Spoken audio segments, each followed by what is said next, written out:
Welcome back, and many thanks for staying with the big story tonight. We are talking about the Computer Misuse and Cyber Crimes Bill that was enacted into an act today. And I'm engaging my guest here in studio, Mercy Mutemi, who's an advocate of internet law, Dr. Bright Mawudor, who is a cyber security expert, and Robert Alai, who is a blogger here in Kenya. And Mercy, you heard what Robert had to say before we went on break, saying that this is an unnecessary law. What do you think about what he had to say? And also, how much of awareness creation will need to be done? Because, you know, they say in law, ignorance is never a defense. Okay. So yes, I had what Alai had to say, and my first comment really would be, we've fought for this for so long, for our engagement in civil discussion, in online democracy. The one mistake that we might make is failing to read the content of acts, the content of legislation, before criticizing it, because then that just makes us naysayers and noisemakers online. So first of all, the starting point is, let's invest the time to read this act, Alai. Let's invest the time to go through the sections of the act and then engage on the issues that we don't agree with. Instead of, okay, what happened with this one is people saw fake news, and online the whole day it's been trending about fake news, fake news. So everybody immediately dismissed this act. So as far as Alai is concerned, then it's a bad law because it has fake news provisions. But that's not all there is to about this act. Look, there's a section that deals with hacking offenses. So far, we've had the 1948 Penal Code and some very weak offenses in the Kenya Information Communication Act, in KICA. That's what we've been relying on. So it's sort of taking offenses committed in the digital age and trying to twist it to fit in the 1948 legislation, in the Penal Code language, in the 1963 amendments, and that doesn't work. So as far as this act, there are other things that are in this act apart from fake news. And when it comes to fake news, I do believe we'll delve in detail about that. But first, let's look at what else this act provides for. This act is the same act that talks about hacking. Hacking, right now, as it is even before today, if you are arrested for the offense of hacking, the best you could be charged with is what? Theft by servant, or misrepresentation or something of the sort, some funny offense. So it's good to actually have a hacking offense. And this is not just good for businesses, this is good even for personal accounts. People are hacked right, left, center. There's an offense there about impersonation. See that? So there are good sections about this act. And then he talked about as well the use of pseudo accounts to perpetrate offenses online. And that's true. If you go to Facebook, in the accounts where people are bullied, nobody uses their names. I'm not going to start trolling on you under my name at Mercy Mutemi. No, I'm going to hide under pseudonyms. So where it matters for me, I think, is in the cyberbullying issue and how it's been addressed. I actually agree with that. If you're a victim of cyberbullying, you have now in this act a route where you can approach a court, any court, even the lowest court wherever you are, whether you're in Kisumu, whether you're in Malindi, just approach the court and ask them to give you an order to stop that harassment. And because you don't know who is perpetrating that harassment, you have the right to also ask the court to give you an order to the service provider, be it Safaricom, be it Telcom, so that they can unveil the mask behind the troller who is hiding behind a pseudo account. So yes, where it matters, the issue of pseudo accounts has been addressed. That's also mute. So when you talk about other offenses that he was talking about, pornography now being an offense, I don't think what this act says is don't take shady photographs with your girlfriend or with your boy. That's not what this act says. Number one, there's a very clear section on revenge pornography. And we saw this with our model, Rotanara, a while back, where this is really a women's issue as well. You're abusing women. So after we break up, we've taken all these photos. You as a backed up on the cloud, I've deleted mine, and you want to post them and send them to my bosses and show them I'm a bad person. Why shouldn't that be a crime? Unless you just do not see the problem with objectification of women, that is a clear problem. So the other thing it talks about is posting other people's photos, even your girlfriends, without permission. Come on, that is sensible. Do not post people's photos, intimate photos online without their permission. And that's a right to privacy issue, really. So when it comes to the relevance of this act, I don't think that's in question. Really, what we should narrow down to is look at section by section and say, okay, there's a red flag here, there's a constitutional red flag here, let's address that. Yes, it touches on the freedom of expression. Yes, the freedom of expression is protected under Article 33 of the Constitution, but the same article gives you limitations. So that's what we should be looking at. We should look at Section 22, we should look at Section 23 and say, does this meet the test? If it doesn't, then that's it. Right. So if you call us lawyers as madmen because of arguing in that direction, listen, if you're madmen for trying to protect your constitutional rights, that's okay. That's our job. Right. And Dr. Mawador, I will engage you in just a bit, but I want to give Alai a right of response to this one. Mercy says that you probably need to read this document first, and then you'll see some of the good things that it has. And that's the unfortunate bit, because, I think that Mercy has not read. In fact, she's even talking about me talking about fake news. I've not mentioned fake news up to now. I think she's hearing, and this is a challenge we have in Kenya. We have many social rights lawyers who are trying to not do the actual legal work, but are trying to show their faces. Read the law, read this law. But she has been quoting this particular law and given very precise quotes from this particular document. She doesn't have any precise argument. I expected her to take me section by section because I didn't start to read this law today. I started to read this law. Well, first of all, she challenged you to that. Let's do it. I started to read this law early last year.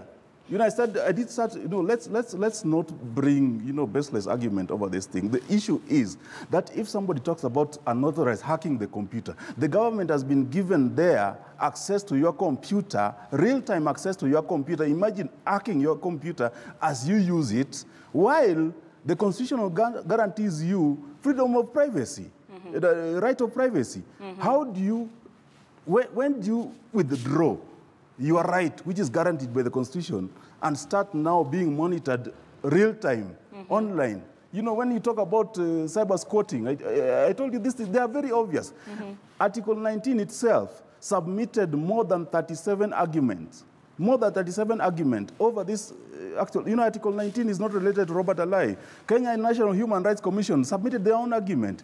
This law is not good in any way. And if the president doesn't want to listen and is listening to social rights lawyers, the only thing which is going to happen to this law is that tomorrow we are going to court and is going to suffer the same fate which the Security Act suffered. All right. And we have consistently, Sharon Kidogo, we have consistently challenged these laws. I really love this country. I really want the security of this country. I deal with cyberbullying every day. When you talk about, I have two daughters.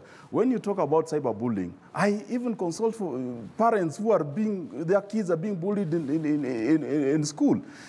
We do this every day. But you cannot bring a bad law because we have cyberbullying. You cannot shoot everybody you see in the street because we have robbery.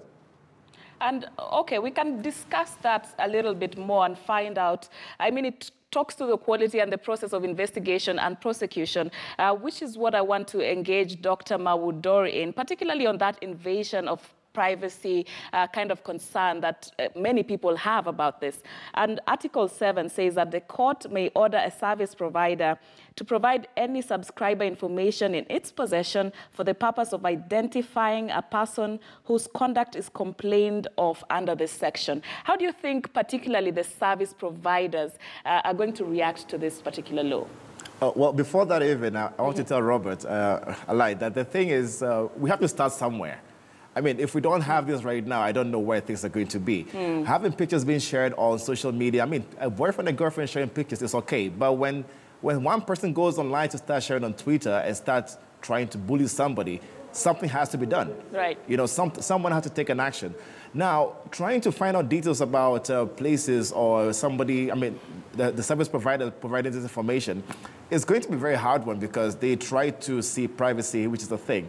I generally say privacy is almost dead because there are way too many things or way too many ways to actually obtain information online.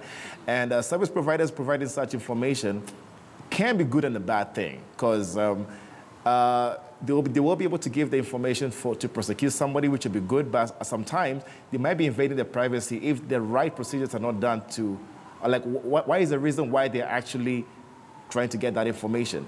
Because look at it this way. if there's a cybercrime and I go to Kilimani police station, how am I going to say, I think I've been cyberbullied or I think there's a cybercrime? Now, do those people even understand, do the police actually understand what cybercrime is? Do they understand their law? So we have a long way to go when it comes to understanding what the bill is saying, the act rather, and being able to actually interpret that into a basic way. So I mean, a lot of awareness is going to be needed, and even cyber lawyers in Kenya are lacking. I know there are a lot of people who cannot translate what a particular technical term is to a layman or to a judge saying, this person was able to do phishing attack, and they try to explain that, and it becomes very difficult. Let me give a typical example. Every device in Kenya, every device in the world has a unique identification. We call it a MAC address. Now, that MAC address, I can actually change mine to yours, and it's supposed to be unique. So if I can change my MAC address to yours, or I can change my IP address to yours, what are the extent that when I go to court of law, I can actually produce that and say, this is evidence. So being able to table all that to say that this is the right evidence or the right forensic has been done is a bit, I mean, a lot of combination of things we have to do. And then people are smart. The hackers are getting smarter by the day. Tools are being released every single day, which makes it much easier for people. So I'm not saying hackers are going to be targeted, but not everybody can do what hackers can do. But again, I will say this bill, we have to start somewhere, which is what we're saying now. Absolutely. Yeah. And Mercy, I mean, the cyberspace is not confined within borders. Yes. Yeah. So, of course, making international cooperation very important, even in terms of prosecution. Legally speaking, how challenging or how easy is this? Do we see scenarios, or can we foresee scenarios where even laws beyond borders could overlap or conflict? Okay, so thank you for bringing up the issue on international cooperation. So that's a big part of this act.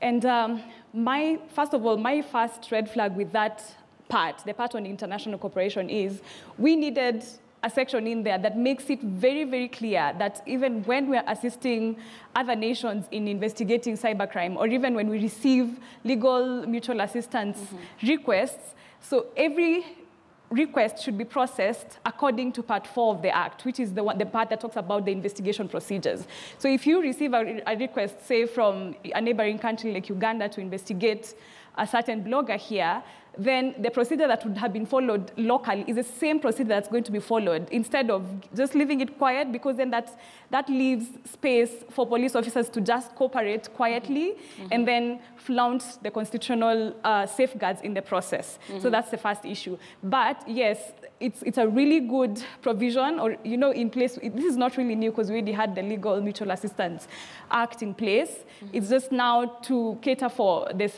again, the cyber age, which, trust me, it's quite different. It raises issues that are not the same as offline conduct.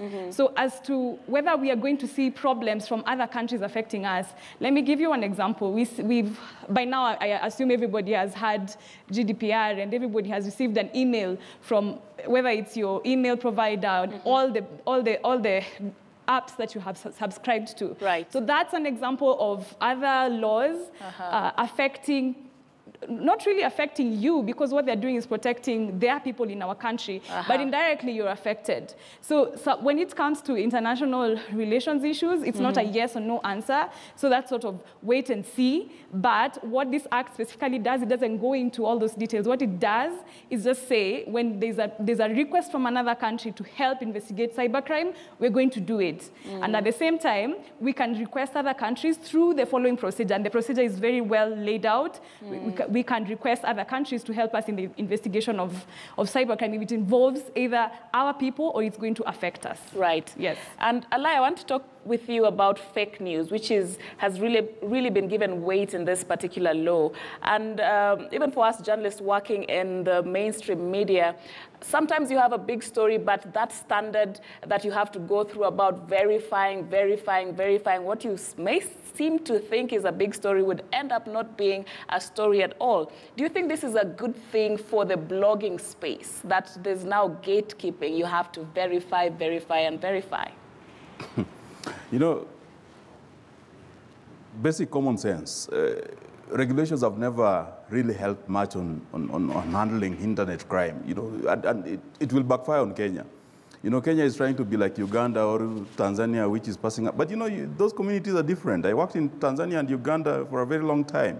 Those communities are very much different from the Kenyan community. How so? You know, Kenyan community, the way they have been socialized and, you know, the way they have known their rights and they have been led, you know, with certain freedoms, it's a very liberal society here. And, you know, when you cannot talk about fake news here, sometimes fake news, people only mention something to be fake news because they don't agree with it. You know, what is fake news now? If you say Allah is a blogger, and because there's nowhere bloggers are registered, I say I'm not a blogger. Then the person who doesn't know Allah, go and say that's fake news. Allah is not a blogger. You know, it's a very gray area. The challenge I have, even sitting here, is that I'm sitting in a platform of KTN, which is supposed to be a very neutral platform for me as a media house. But on the splash there, you've written cyberbullies policed. You've made up your mind as a media station, which is, you know, is very unfortunate. If you are going to discuss the law, let's discuss the merits and demerits on a very fair platform. You cannot come here with a made-up mind that the law is good, then come and say that the only person who was making noise there is a lie. Tafadhalini. Well, policing in this case would mean regulating. So the merit of whether they are actually was the law only, follows the law to the end. Was the law only there about cyberbullies? You know, the law was, you know, why can't it be cyber bill analyzed? You know, why don't we have a very fair? That's a very. You have a problem with cyber bullies being policed? You know, it's a very negative connotation where you are put there. I don't know as a media house. It sounds as if you want to protect cyber bullies. You know, and this is what I say, as a media house, you seem to have made up your mind either as Sharon or as KTN. And I cannot lie that I'm going to sit here at a platform where you're already biased. Sharon. You know, but you have to make up your mind as a country. Are we going to address the problems of this country? This is somebody talking who voted for President Uhuru. So when I tell you these things and I'm very uncomfortable with the law, it is not, by the way, 99% of the chances, this law is not going to do me anything. But I can tell you for a fact that for us, for the progressive, you know, for the progress of this country, democratically, this is going to add us nothing. Many of these sections which are trying to address saying that they are going to address certain aspects of our everyday interactions have been addressed elsewhere. Sexual Offences Act, you know, freedom of expression, Kenya Kicker Act of 2008, 2007. You know, these and some of the sections of these acts, we have gone to Constitutional Court and have them removed because of the same mistakes. When I see the president... Sharon, just 1 second. And I'm just fine-tuning what you're saying, right? Because we have to be taking... Sharon, just 1 second, because you already made up your mind. When I see the president of the country called Kenya giving a sign to such a bill, you know, I ask myself, did I vote to somebody who doesn't have strategy to rule this country? Did I have somebody... I'm very disappointed with President Uhuru. All right. And I'm very disappointed with President As I take your closing remarks before I get a reaction from Mercy, very briefly, Allah, I want to ask you, is there any part of this law, from its spirit, the spirit which is trying to control and regulate the cyberspace, is there anything about this law, from its spirit to its substance, that you find to be good? Very briefly. Sharon, have you eaten fish? No, just answer me very briefly because we have to wrap up. Answer me. I want to answer you very briefly. One sentence. Have you eaten fish? I have not. You have not eaten fish. If you go to Gikomba and buy fish today, ask for them to remove for you the intestines very well. If they break the bile, the whole fish is destroyed. If the whole fish is destroyed, even the meaty parts are not good for consumption. Okay. I guess we have to really sleep on that. And we have to finish, really. We're out of time. I don't know if we have 30 seconds to give Dr. Mawudor and Mercy each to just give final remarks in 30 seconds each. Mercy, I want to start with you very briefly because we have to wind up. Okay, so I'll spend the 30 seconds sort of talking about fake news because I feel like Allah didn't really go to the issue. What's wrong with the clause? Right. So here's the problem with fake news. When you call something fake, that means there's someone else determining what's true, right? So there has to be an arbiter of truth of some sorts. In this case, the unfortunate arbiter of truth becomes the same government that's going to charge you with the offense of fake news. So the government tells you what's the truth, and then the government still tells you what's fake. Except, as journalists, for example, Sharon, your job is to break stories. Your job is to research stories. Your job is to contradict the government position. Right. So when you contradict the government position, that becomes fake news. And you're charged for the offense of fake news. Really, so it's a zero-sum game. It's sort of a clause that's just meant to gag the media. It's actually a very effective gag. Right. And then crossing over to the constitutional side, it doesn't pass the constitutional test. Okay, Mercy, I don't want to eat into Dr. Maudor's 30 seconds. Okay. In terms of, from the expert point of view, Bright, what kind of support expertise will be needed to breathe this into life? A lot of them will need to actually be able to understand the penalties and the ways of how this is going to affect them. Because sometimes I feel like, I'll put it techies. Techies are going to do things that they don't even know they're breaking the law. So a lot of, again, I would say a lot of awareness to break this down a little bit more is something. Everybody needs to read this bill, because I think it's just floating out there, not being able to define what the fake news is or whatever it is. We need to actually break it down into the nitty-gritties to explain, to know the details of how it's going to affect each and every part of us. Right. Yeah. Oh, many thanks. I want to thank you all, my guests, for joining me tonight for this all-important conversation. And I'm seeing a lot of reactions and comments online. Let's keep this conversation going on at this very space where this law is seeking to regulate. Dr. Bright Maudor, who's the head of cyber security services at Internet Solutions Kenya. Thank you so much for joining us. We have Mercy, who is also an advocate of internet law, and Robert Alai, who is a blogger here in Kenya. Many thanks, ladies and gentlemen. That's where we wrap up the big story tonight. Have a good night. I'll see you again next week.